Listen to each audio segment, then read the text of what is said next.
ላይ ናት ያለችው። በቃ ልጅቷ አሁን ቅርብ ሰዓት አሁን እኔ ራሴ ደውዬላት ማለት ነው በጣም ችግር ላይ ነው፣ ማደር አትችልም። ሰው የሆነን እህት ያለው ሰው ሊሰማን ይገባል። ቶሎ መደረስ አለበት። እሙ ወይ ፍቄ ወንድሜ ይሄ አሞኝ ስራ ተጥራ የተመለስኩት ይሄ ሳውዲ እንትን ላይ ያሉ ኤምባሲ ያሉ ሰዎች ማግኘት አልተቻለም። ቆይ የመጀመሪያው ጥያቄ አሁን ለልጅቷ ቅድሚያ መስጠት ያለብን ኮሚኒቲዎች ናቸው የሚያነሱት። ኤምባሲ ውስጥ አሁን እኮ ሙቤጋ ያወራ ነው እኔ ነኝ የነበርኩት። ሙቤጋ ያወራ ነው ማለት ነው ከዜዳን ነበረ። ዜዳን ቀጥታ ለዛ ለኤምባሲ ውስጥ ላለው ኃላፊዎች ላሉበት ለነሱ ደውለውላቸው ነው ገብቷል። እነሱ ደውርያ ይዘው ቀጥታ ቤት መሄድ ይችላሉ። ሎኬሽን አለ በቃ ምንም እኮ ግን ይሄን እኮ ወንጀል ነው። በቃ ወንጀል ስለሆነ እቺ ልጅ ማዳን ነው። ህይወቷ ካለፈ ከሞተች በኋላ እንደሞተችው አሁን የሞተችው ልጅ ሞተች በኤጀንሲ ምክንያት ምንም የተደረሰላት ነው። እቺም ልጅ መሞት የለባትም ገብቷል። በቃ ግድና ግድ ጊዜ መሰጠት የሌለበት ጉዳይ ነው። ሰው ያልገባው ወንጀልን እኮ መተባበር ምንም እንትን የለም እንዴ። ወንጀልን ማጋለጥ ማንንም የሚይዝ የሳውዲ መንግስት አይዘም። እኔ እውነቴን ነው የምልህ። አሁን ደውሪ ሪያድ ብሆን እኔ ደውሪያ ይዤ ነበር የምሄደው። ሎኬሽን አለኝ እንዴ። ሰው ያልገባው ነገር አለ። ወንጀላት ምንም መደፋፈን አያስፈልግም። ኮሚኒቲ እስከሚሄድላት ኤጀንሲ እስከሚሄድላት እኮ ነው ያቺ የተገደለችው። እቺ መሞት አለባት፣ እቺኛው መሞት አለባት፣ ሁለተኛ መሞት አለባት የለባት እንዴ? ሰው ለምንድን ነው የሚፈራው? ምንም የሚፈራ ነገር የለም እኮ። ደውሪያ መደወል ለምን አሁን ኮሚኒቲው ለምን አይሄድም? ኮሚኒቲው እኮ የህግ አካል ይዞ መሄድ ይችላል። ደውሪያ ግለሰብ ደውሪያ ይዞ መሄድ ይችላል። ቤቷ ደውሪያ ያል መረጃ አላት። በቃ መረጃው ተሰራጭቷል። እስኪ ቆይ አንድ ጊዜ አዚዛንም ልጠይቃት። አዚዛ መመለስ ከቻለች እዛ የኤምባሲው ሰዎች ኤምባሲው እዛ ያሉ ሰዎች የሚገኙ አንድ ሰው እንኳን የለም። እኔ አገኝቼ መጀመሪያ ደውዬ እንደዚህ ቪዲዮ አለ ከይቅርታ ጋር ልላክላችሁ ሆይ ይሄ ነገር አሁን እርምጃ መወሰድ አለበት ነው ብዬ ላኪ ብለውኝ ላኩኝ። እዚህ ጅዳ ያሉት የጅዳዎቹ ደግሞ አዎ ዝም የሚባልበት ነገር አይደለም ብለው ወደ ሪያድ ባቱ አስተላለፉ። እኔ እያልኩኝ ያለሁት እቺ ልጅ ምንም ነገር ሳይነቃ ኤጀንሲ የዚህ ኤጀንሲ ተይዞ ልጅቱን የኢትዮጵያ ኤምባሲ ይፈልጋታል። መክተበል ካርጅ ይሉታል አረቦቹ። የኢትዮጵያ ግን እሱ ለአንድ ደቂቃ ትምጣ ብሎ ልጅቱን ከያዙ በኋላ ልጅቱን አዚዛ ቆይ ምን አንቺ ሐሳብ ስለገባኝ ነው። ግን አሁን ምንድነው በየትኛውም ሀገር ላይ አቢዩዝ እየተደረገች ነው እቺ ልጅ። ኤምባሲው አቅም አለው ዜጋዬ እንዲህ የሆነች ነው ብሎ ኤጀንሲውም እስኪጠየቅ ድረስ እነሱ ፍቃድ እስኪሰጡ ድረስ 2 ቀንም 1 ቀንም የሚባል ነገር ከሚሆን አሁን በዚህ ቅስፈት እነሱም ስልክ እያነሱ ስላልሆነ ኤምባሲው አቅም ስላለው ይሄንን የማድረግ መብትም አለው። ቀጥታ ከፖሊስ ጋር አድርጎ ገብቶ ማውጣት ይችላል። ሪያድ ላይ ያለው ቆንስላ ጽሕፈት ቤቱም ከሆነ መብት አለው። ምክንያቱም ቀጥታ ፖሊስ ነው የሚይዘው፣ አድራሻው ይታወቃል። ያንን ቀጥታ ሄዶ ስልካቸውም ስላለ በቀጥታ ቤታቸው ጋር ደርሶ ማውጣት ነው። ከወጣች በኋላ ጉዳዩ ምን እንደሆነ ለፖሊስ ማሳየት ይቻላል። አሁን ያለው ትክክለኛ አካሄድ የሚሆነው ልጅቷ ይሄ ጉዳይ እንዲህ ተሰራጭቶ እየወጣ የተወራ ከሆነ በየትኛው ቅስፈትና በየትኛው ሰዓት ምን እንደሚፈጠር አይታወቅም። ስለዚህ የነሱ ስልክ ካለሽ ኦልሬዲ ለኔም ቢሆን ላኪልኝ፣ እኔ ከዚህ ቀጥታ ደውላለሁ። ሌላውም ሰው ቢሆን ፑሽ ተደርጎ ነው ያለ ቁጥር ዝላሉት ነው ለነዚህ ሰጥቻለሁ። እዚህ ያሉትን አሁን ልጅቷ ያለችበት ሁኔታ ስልክም ደውላ ነበርና እባካችሁ ዛሬ አውጡኝ ካልወጣው መሞቴ ነው እያለች ነው በእና ነገር ምን እንዳለች ታውቃለህ? እኔ እኮ ያመመኝ ማለት ነው ምን እንዳለች ሳናግራት አሁን ከሰከንድ በፊት ሳናግራት ምን እንዳለች ታውቃለህ? ወይኔ ተነሳች ደግሞ መከራዬ ነው ያለችው። እንዴ ለምንድን ነው ጊዜ የሚሰጠው ነው በቃ ገብቶሃል? ልጅ ብትሆን እንዴት ነው የሚሆነው?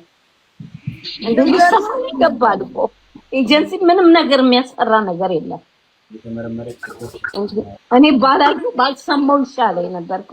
እኔ አታምም ያለው ራስ እግዚአብሔርን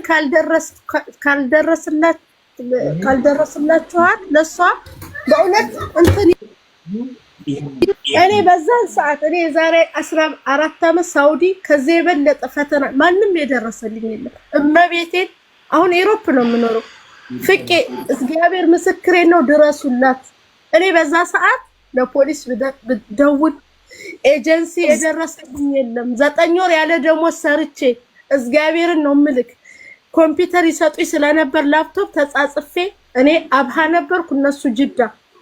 ሰው ኤርትራውያኖች የማያውቁ ደርሰው ነው ያወጡኝ። እስኪ ኮሚኒቲ ቆይ እስኪ ረህትዬ አይዞሽ፣ እግዚአብሔር እንኳን አተረፈሽ። እኔ አሁን አንድና አንድ እዚህ ስላለው ልጅቷ ከዛ ትውጣ እንጂ እዚህ ባለው 100% በየትኛው መንገድ አቅማችን በቻለው እንሄዳለን። የእናንተም ድጋፍ የእናንተም ርብርብ ሆኖበት ሰዎቹ ወደ ህግና ወደ ፍርድ ይቀርባሉ። እሱ ሌላ ጉዳይ ነው። አሁን ልጅቷ ካለችበት ስቃይ ዛሬ እንኳን ማለፍ ትፈልጋለች። ምን እንደሚያደርጓት ታውቃለህ? ፍቄ ማለት ግልጽ ነገር ነው። ሰው ያልገባው ወሬ ማውራት ወይም ኮሜንት መጻፍ እንደዚህ ብቻ ነው። ልጅቷ ያለችበትን ህይወት መረዳት ይገባናል። ምንድነው ያለችው? ለቀን ሙሉ ሲያሰሯት ይውላሉ። ሌሊት እሷ የራሷን እንቅልፏን አታስራ ስትሰራ ትውልና እንደገና ደግሞ እሷ አታስተኛትም። እንዴት ነው እንደዛ የሚሆነው? እንዴ የሰው ልጅ እኮ ናት። በቃ የሰው ልጅ እኮ ፍጡር ናት። እንዴ በጣም ከባድ ነው ያለችበት ነገር። እንደቀላል ነገር ለነገ ለከነገ ወዲያ ብለን የምናስቀምጠው ነገር አይደለም። በደቂቃ ይሄ ነገር የሆነ ነገር ማግኘት አለባት ልጅቷ። በቃ እኔ ያልገባችው ነገር እሷ ያለችበትን ህይወት እዛ ቦታ እሷ ጫማ ላይ ሆነን ማየት ነው። ቀን እየሰራች እየተንገላታች፣ ሌሊት ደግሞ እንዴት ነው በእንደዚህ አይነት ነገር ህይወት የምታደርገው? ምግብ መመገብ ራሱ አልቻለች። አሁን አንተ ቀጥታ መደወል ትችላለህ ለኮሚኒቲው። እኛ ኢትዮጵያም ሆነ ለኢትዮጵያ እዚህ ለምን እኔ አሁን ያርገባ አዚዛ ወይ አዞዝ አንዴ ለፍቄ እስቲ ደውል፣ ቁጥሩን ስጫችሁ ለኮሚኒቲዎቹን ፕሊዝ።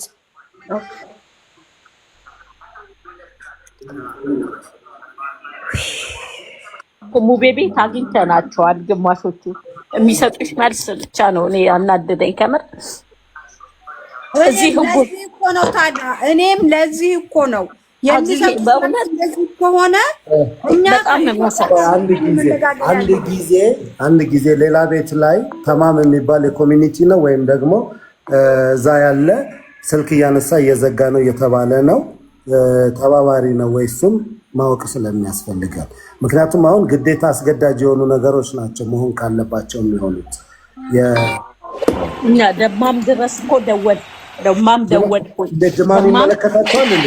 አይመለከታቸውም። ደማም ደውዬ ሪያድ ነው የሚያስፈልገው፣ ሪያድ ውስጥ ያሉት ናቸው የሚቻለው፣ እኛ አንችልም አለኝ። መካ ደውያለሁ፣ ያልደወልኩበት ኮሚኒቲ የለም፣ ግን በፍጹም የሚተባበር ሰው የለም። አንተ ወገን አሁን አንዷ በኤጀንሲ ምክንያት ሞተች። አሁን ደግሞ መሞት አለባት። አዚዛ አሁን የላክሽልኝ የምንድን ነው?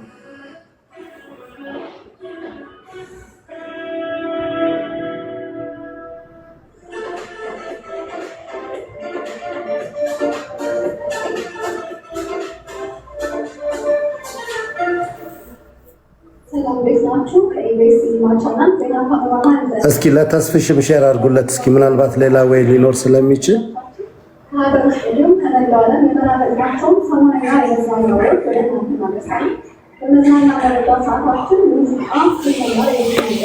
አንድ አሁን የላክሽውን ስልክ ደውዬ ልምጣ።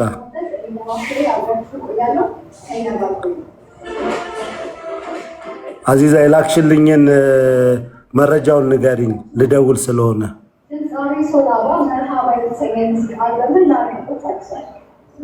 ስልክ እያወራች ነው ፍቄ። አዎ ኤምባሲዎቹ ጋር ከሆነ የምታወራው ይሄ ሲሪየስ ጉዳይ ነው። ማለትም የሰው ልጅ እዛ ጋር ስቃይ ያለ እነሱ መነጋገር ይችላሉ። ኦልሞስት እዛ የተቀመጡት ከዚህ በላይ ማድረግ የሚችሉ ናቸው። በጣም ነው የሚከብደው፣ በጣም ነው የሚያሳዝነው። በእንደዚህ አይነት ጉዳይ የማይደርሱልን ከሆነ ምንድነው የላኩልን? እኔ ደውዬ ነበር ቁጥር ልሰጥ ከመስጠቴ በፊት ማስፈቀድ አለብኝ። ስሰጥ እኛ የጅዳንን ለሪያድ ሰተን ሪያዶች ከኤጀንሲዎች ጋር ተደዋውለው ስልክ አያነሱም። አሁን ህጉን ወደ ፖሊስ ወስደውታል። የሪያድ ኤምባሲ ነው ከፖሊስ ጋር ሆኖ ልጅቱን ማውጣት ያለበት እኮ። የሪያድ ኤምባሲን ስልክ ለምን አይሰጡንም? አሁን ሰጥተውኛል። ወጥቼ እኔ እደውላለሁ። እሙዬ ላኪለት፣ ለፍቄም ላኪለት። ፍቄ ልክልሃለሁ። አሁን የላክሽልኝ ቆይ፣ አሁን እዚህ ነገር የላክሽልኝ እቺ ፎቶ ያለው ሴት ማነች? አታሳይ። ማነች ልጅቷ? ኤጀንሲው ወደ ሆስፒታል ሲልካት ስትመረመር በኤጀንሲው ስምና በስልክ ቁጥር ነው። የኤጀንሲው ስም የለም፣ ግን የኤጀንሲው ስልክ ቁጥር አለ። ይሄ አሁን የላክሽው ቅድም ከላክሽው ቁጥር ይለያል። አዎ እንትን በቃ ደውዬ መጣሁ። በዚህ ቁጥር ደውል። ይሄን አሁን ያወረድነው ከአፕሊኬሽን ለምን ቁጥሩ ይለያል? ያጀማ ልትመረመር ስትሄድ ኤጀንሲው ሲልካት የራሷን የኤጀንሲውን ስልክ ቁጥር ጽፎ ነው ወደ ሆስፒታሉ የሚልከው። አፕሊኬሽኑን አውርደን አሁን ስናየው ሆስፒታሉን አሳየን። በፓስፖርት ቁጥሯ ሆስፒታሉን አገኘን፣ ውጤቷ መቼ እንደወጣ አገኘን፣ የኤጀንሲውን ቁጥር አገኘን እስከ ፎቶዋ ማለት ነው። እንዳለሱ ላይ ውጤቷ ነው ጠቅላላ ደሟ ምን እንደሚመስል የልጅቱ የማዕሉማት ደሟ ምኗ ነገር ግን አሁን እንግሊዝኛም ስለሆነብኝ መግባት ተቸገርኩ እንጂ የከፊሏ ስልክ ቁጥርና ስሟ አለ። የከፊል ስልክ ቁጥር አለ እዚህ ላይ እዚህ ላይ አፕሊኬሽኑ ላይ ይወጣልኝ ነበር። አዎ ኢጋማ ቁጥሩ ራሱ ስሙ ኢጋማ ቁጥሩ አሁን አረብኛ ሲሆን እንግሊዝኛ ሲሆን ተቸገርኩኝ ማለት የከፊሏ እዚህ ያመጣት የከፊሏ ሙኒት ብትሆን እስካሁን ታዲያ ወሰዷታ። ሙኒት ቤት ወሰዷት። ሙኒት ቤት ይሄም የሙኒት ቤት ነው። አሽቃባጮች አዚዛዬ ልኬልሻለሁ።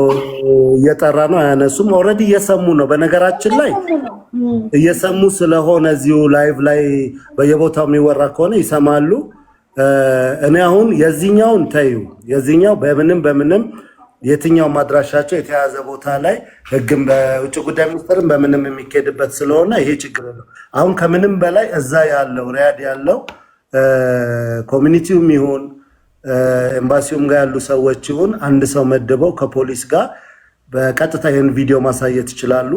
መረጃው እጃቸው ላይ እስካለ ድረስ ልጅቷ ካለችበት ኮንዲሽን ተወጣ ልጅ ሴትዮዋም ተይዛ ማውጣት ነው የሚችሉት። ሎኬሽኗን መላክ የምትችል ከሆነ የምትሰሚ ከሆነ ሎኬሽኗን ትላክልሽና ቀጥታ እዛ ላሉት ይያዝ። ለማንኛውም ሎኬሽኗን መላክ ከቻለች አሁን ባለችበት ኮንዲሽን ሎኬሽኗን ትላክ። አይ ታልኮልኛል። እንካ ዘሩ ቀለቀ ትላለህ። እንካ ቢስሚላህ ረህማን ረሂም ና ኤጀንሲው ተላከልኝ። ኦኬ እንደው ፍቄ በእናትህ ዛሬ እናስወጣት ይችልች።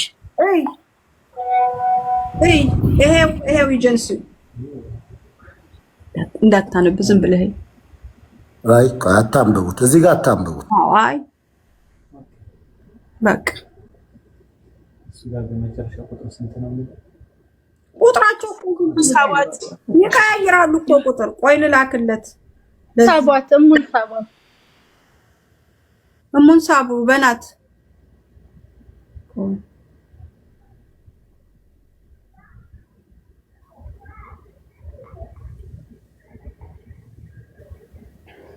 ፍሬ እኔ እኮ ሳውዲ አይደለሁም። እኔ ያለሁት እንትን ነው ዱባይ ነው ማሬ፣ ዱባይ ነው ያለሁት።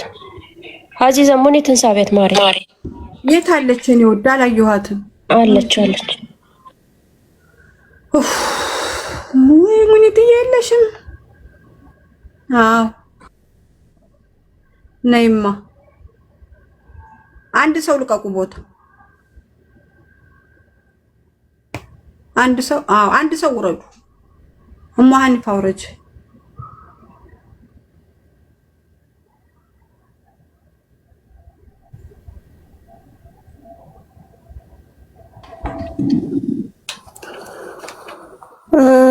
አዚዬ ነግሬያቸዋለሁ። ነገ የሚሄዱ ሰዎች ስላሉ አሁን ፖሊስ ጋር እናድርሰው ምናምን ያለው ነገር ይቁም ብያቸው እሺ ብለዋል እነሱ።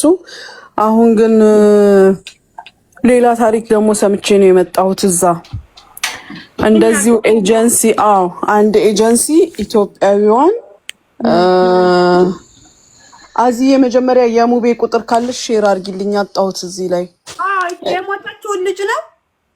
እሷ ግብጽው ድብድብ አድርጎ ገደላት። ልንገርሽ ኬዙን ልንገርሽ እኔ ማሬ ሳደክሚ ታውየው ሰራተኛ የጠለበው ቋንቋ የምትችል ነው።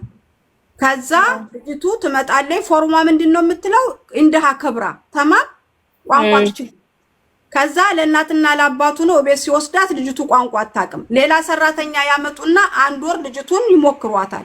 ምንም ነገር አልችል ስትል ታውየው ምን ያደርጋል? እናትና አባቴ ደካማ ስለሆኑ እኔ የጠለብኩት ቋንቋ የምትችል ነው፣ ቋንቋ ማትችል ለምን አመጣችሁልኝ ብሎ ደሞዟን ከፍሎ ወደ ቢሮ ይመልሳል በስነ ስርዓት። ኦኬ ማን ይቀበላታል? መንዱቡ ይቀበልና ከኤጀንሲው ጋር ይጣላና ለምን ቋንቋ አትችይም ቀጥቅጦ ገደላት። ይሄም ጥፋት ስቲል ሪስፖንሲቢሊቲው የኤጀንሲ ነው። ቋንቋ ታውቃለች ብሎ የላካት ኤጀንሲው ነው። አንቺ እንደምትረጅኝ እርግጠኛ ነኝ። ይሄንንም ጥፋት ተጠያቂው የኢትዮጵያ ኤጀንሲ ነው። እንደገና ደግሞ መዋሸቱ እናትና አባቶቿ አቀዋል፣ አስረድተናቸዋል። የገደላት ፈጅር ነው የሚረዱት ተይዟል። አዎ ገና እኮ እነሱ አልሰሙም። ምን ይላቸዋል? የሬሳውን ወጭ ችለን ሬሳችሁን እናመጣላችኋለን። ኖ የሬሳ ወጭ አይደለም መቻል ያለበት። አንደኛ ሬሳው መግባት የለበትም ሰውየው ሳይፈረድበት። ሁለተኛ ደግሞ ካሳ መከፈል አለባት ልጅቷ። ካሳ የሚከፈለው ደግሞ ወደዚህ ሲመጡ ደላሎች ናቸው እንትን የሚሆኗቸው። ይሄ ከሰፈር የሚያመጧቸው ሰዎች ናቸው። ወልይ ለአምር ሆነው የሚልኩት። ብሩ የሚገባው በማን አካውንት ነው? በዛ ወልይ ለአምር በሆነው። ቤተሰብ ምን አገኘ? ልጁንም አጥቶ የልጃቸውንም ካሳ አጥቶ። ስለዚህ እኔ ለሙቤ ብየዋለሁ፣ ሬሳው በአፋጣኝ እንዳይሄድ ቀጥታ ፕሮሰስ የጀመሩት ሬሳ ለመላክ ነው። ይሄንን ግፊ ሲጀመር ሬሳው እኮ ቢሮ ነው ያለው። ቢሮ ሬሳ እንትን ሬሳ ቢሮ ውስጥ እንደ ስንት ቀን ይቀመጣል? ይሄ ሬሳ ስንት ቀን ያስቀምጡታል? ኬንያ ዞሮ ይሄ ሬሳ እኮ ሆስፒታል ከሄደ ተደብድባ እንደሞተች ያስታውቃል። ልላክልሽ እንደምን እንደምትመስል። ቆይ ልላክልሽ። ጥሪያት ያልሽ ልጅቸው መጣቻለች። እሺ ዜድ ነጽዬሽ እኔ ልውረድላችሁ በአስገቢያት ወይ ቦታ የለም አለ